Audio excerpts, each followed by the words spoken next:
Nah, guys, kembali lagi di channel Apresitorus, di mana channel ini akan memberikan diri kamu suatu informasi baik dari pekerjaan, asmara, keuangan, serta kehidupan diri kamu secara general. Sebelum saya memberikan suatu informasi dari berbagai aspek yang barusan saya katakan tadi, saya juga mengingatkan kepada teman-teman, informasi yang saya berikan terhadap diri kamu bukan suatu acuan untuk kamu ambil dan untuk kamu terima. Saya hanya bisa memberikan diri kamu suatu informasi berdasarkan kartu yang saya pegang ini. Diri kamu hanya bisa berencana terhadap kehidupan kamu, akan tetapi di balik dari informasi dan perencanaan tersebut, lagi-lagi yang menentukan adalah Sang Pencipta. Sebelum saya mengambil satu persatu kartu yang saya pegang ini secara acak, saya juga mengingatkan kepada teman-teman apabila ketemu dengan channel saya agar menekan tombol subscribe-nya dan menyalakan loncengnya supaya next video saya lebih semangat untuk memberikan suatu informasi baik terhadap kondisi energi kamu, manusia yang selama ini kamu prioritaskan, serta pihak ketiga dia. Oke wah geng, kali ini saya ingin mengarah terhadap diri kamu. Hanya sekedar ingin mengarah dan ingin mengetahui bagaimana situasi pembawaan energi yang kamu miliki untuk siang hari ini. Situasi apa yang ingin disampaikan oleh kartu yang saya pegang ini? Apakah ada gambaran yang bersifat positif atau memang justru kebalikannya? Kita langsung saja. Saya akan mengambil beberapa kartu, di mana kartu yang akan saya ambil nanti bisa saja bersifat resonate, bisa saja tidak bersifat resonate. Semuanya saya kembalikan terhadap pola pemikiran kamu, semuanya saya kembalikan terhadap situasi energi yang kamu miliki untuk saat ini.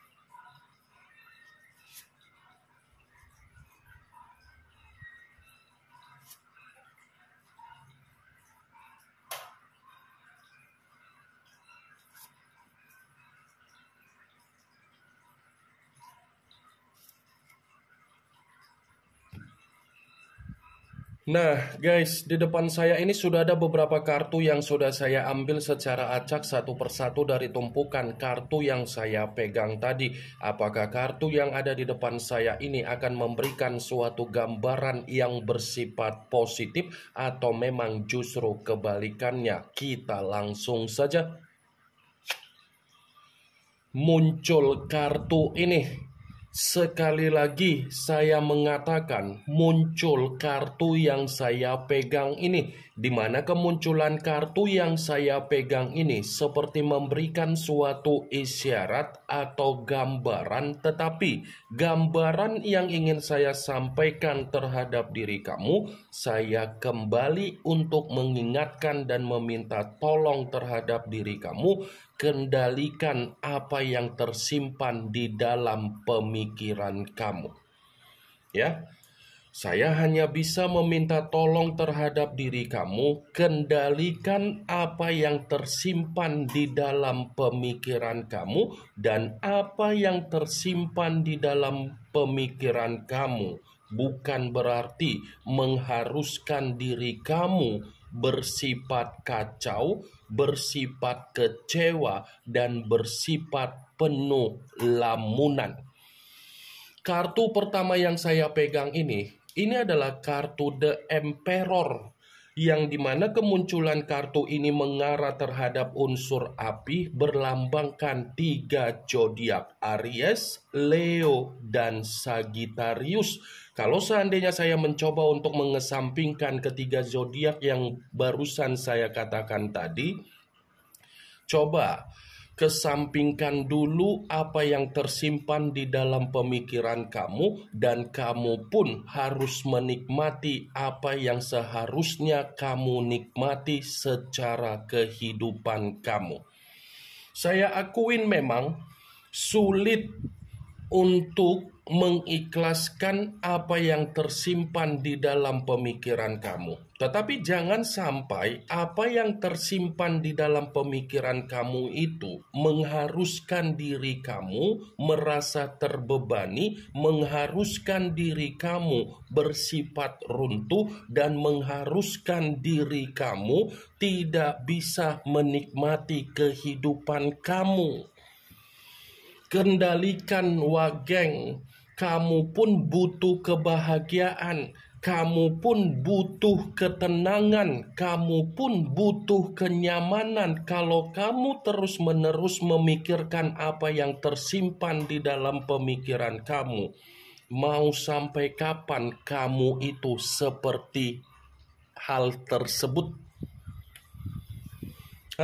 Mau sampai kapan yang tersimpan di dalam pemikiran kamu itu membuat diri kamu seperti orang yang kacau? Itu dia, Wak Geng. Memang sulit, saya akuin.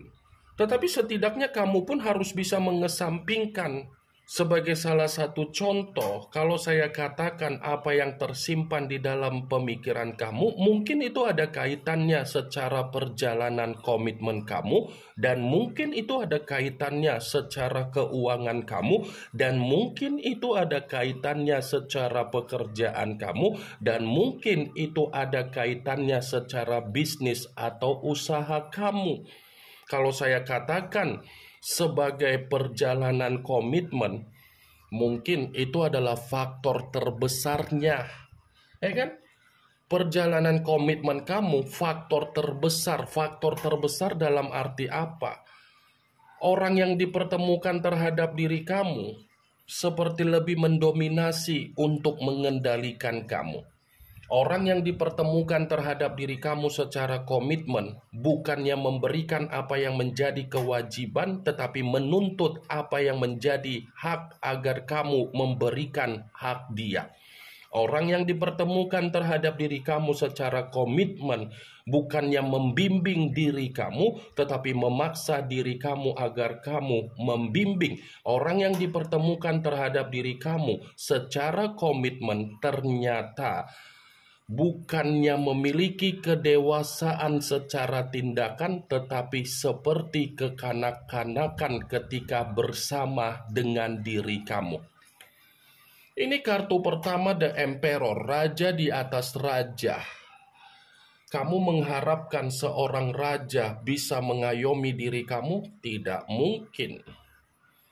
Tidak mungkin seorang raja bisa mengayomi diri kamu. Kalau saya contohkan perihal perkataan raja, ya secara otomatis raja akan mencoba untuk menikmati apa yang ada di depan dia. Setelah menikmati, raja tersebut akan meninggalkan situasi tersebut tanpa memperdulikan bagaimana kondisi dari yang dirasakan oleh seseorang.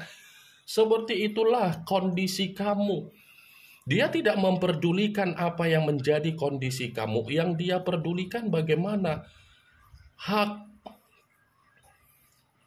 Yang dia pedulikan itu adalah haknya. Bagaimana cara kamu memprioritaskan dia, bagaimana kebutuhan dia bisa kamu penuhi, bagaimana keuangan dia harus bisa kamu support, bagaimana situasi keterpurukan dia bisa kamu perbaiki, bagaimana ketika dia ada masalah kamu yang menyelesaikan, bukan ketika kamu ada masalah dia bisa memberikan kamu solusi, bukan ketika kamu ada sesuatu hal yang mengganjal dia bisa memberikan kamu ketenangan, tidak. Ini dia, saya mengatakan apa yang menjadi perkataan saya tadi bukan berarti saya ingin menyudutkan siapa orang yang dipertemukan terhadap diri kamu. Tetapi saya hanya sekedar memprediksikan kartu yang saya pegang ini. Muncul kartu King of Pentacles, yang dimana kemunculan kartu ini berbicara secara koin, tetapi raja yang memegang satu koin. Koin dalam arti apa? Kalau saya kaitkan kartu ini dengan kemunculan kartu pertama, yang dimana saya tadi sempat mengatakan kendalikan apa yang tersimpan di dalam pemikiran kamu, karena memang masih ada suatu perubahan di dalam kehidupan kamu dari apa yang tersimpan di dalam pemikiran kamu. Masih ada perubahan, masih ada keberlimpahan, masih ada kesejahteraan, masih ada rejeki, masih ada kemakmuran, masih ada takdir, masih ada karma positif, dan masih ada kesempurnaan.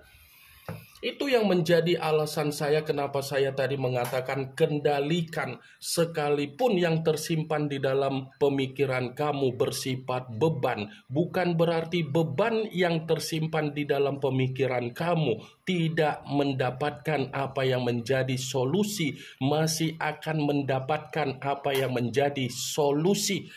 Kalaupun kartu King of Pentacles ini saya kaitkan dari apa yang menjadi perjalanan komitmen kamu, wajarlah kamu tidak mendapatkan apa yang menjadi hak kamu secara komitmen, karena memang orang yang dipertemukan terhadap diri kamu hanya numpang hidup di dalam kehidupan kamu, hanya menilai apa yang menjadi kestabilan kamu, hanya melihat apa yang menjadi keborosan kamu dan keroyalan kamu, dan hanya menjadikan diri kamu sebagai apa?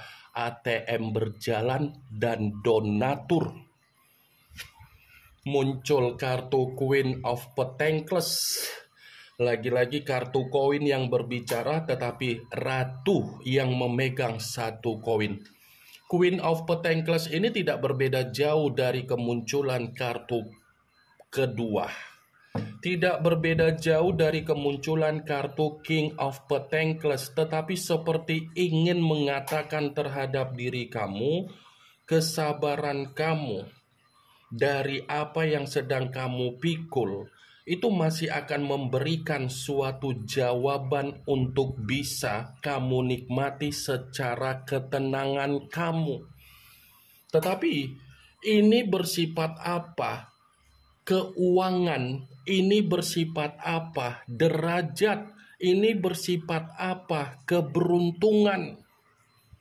Kamu ini masih akan mendapatkan apa yang menjadi keberuntungan kamu. Jadi kamu tetap bersabar, tetap optimis, tetap mengkoneksikan apa yang menjadi spiritual kamu terhadap Sang Pencipta.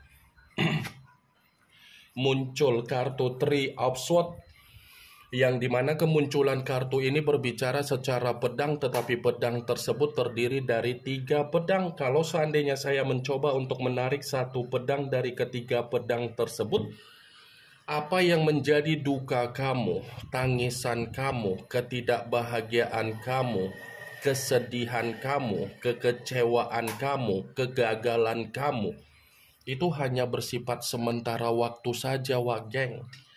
Hanya bersifat sementara waktu, dan itu hanya mendewasakan diri kamu agar kamu tidak lagi teledor, agar kamu itu tidak lagi ceroboh, agar kamu itu bisa belajar dari pengalaman di masa lalu, agar kamu itu bisa memperhitungkan apa yang menjadi tindakan kamu untuk ke depan. Karena di balik dari duka kamu masih ada sukacita. Di balik dari duka kamu dan ketidakbahagiaan kamu masih ada kebahagiaan. Ibaratnya kamu di masa lalu sudah menuai atau menanam apa yang menjadi tangisan untuk ke depan. Yang kamu tuai apa? Kebahagiaan. Muncul kartu Three of Cups, yang dimana kemunculan kartu ini berbicara secara cawan, tetapi cawan tersebut terdiri dari 3 cawan. Kalau seandainya saya mencoba untuk menarik 1 cawan dari ketiga cawan tersebut, 1 cawan yang saya tarik ini seperti berbicara masih ada senyuman yang terpancarkan di dalam senyuman kamu untuk ke depan. Masih ada keceriaan, masih ada kegembiraan, masih ada kesenangan yang masih akan terjadi di dalam kehidupan kamu. Muncul kartu Page of Wands, yang dimana kemunculan kartu ini berbicara secara tongkat dalam arti apa? Akan ada kabar baik yang akan kamu terima, dan kabar baik ini akan disampaikan oleh seseorang terhadap diri kamu. Bisa saja kan kabar baik ini seperti mengarah terhadap situasi peluang. Bisa saja kabar baik ini seperti mengarah terhadap situasi tawaran. Bisa saja kabar baik ini akan memberikan diri kamu rejeki. Page of Wands. Jadi kondisikan pemikiran kamu, kendalikan pemikiran kamu. Beban yang tersimpan di dalam pemikiran kamu itu masih akan mendapatkan apa yang menjadi kabar baik kamu.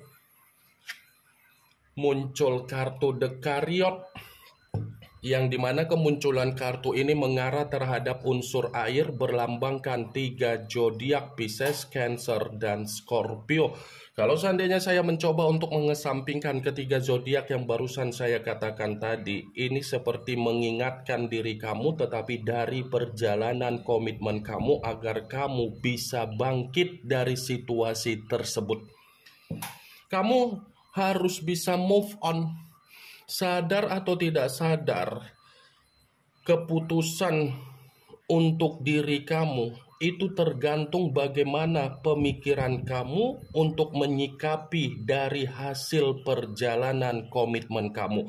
Kalau kamu masih saja melihat kondisi di masa lalu, yang kamu lihat itu akan membuat diri kamu bersifat frustasi. Tetapi kalau kamu melihat untuk move on dan bangkit, The Chariot masih menjamin diri kamu mendapatkan ketenangan kamu.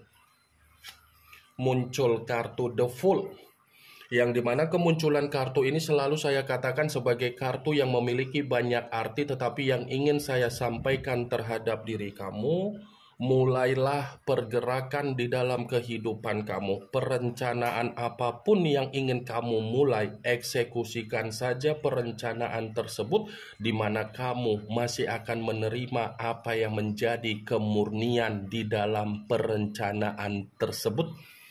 Mulai sajalah untuk bangkit. Apa yang ingin kamu prioritaskan, ya prioritaskan. Jangan penuh dengan kebingungan. Kalau memang kamu ada yang kamu perjuangkan, ya perjuangkan saja. Jangan penuh dengan rasa ketakutan, jangan penuh dengan rasa kekhawatiran, dan jangan penuh rasa kegelisahan. Semakin kamu merasa khawatir dan gelisah, kegelisahan kamu itulah yang akan menjebak apa yang menjadi kebodohan kamu. Tetapi kalau kamu yakin, keyakinan kamu itulah yang akan memberikan kemurnian kamu kembali. Ini yang ingin saya sampaikan terhadap diri kamu dari berbagai kartu yang saya pegang ini. Yang positif ambil, yang negatif buang. Sekian dulu informasinya. Salam kartu tarot, salam zodiak.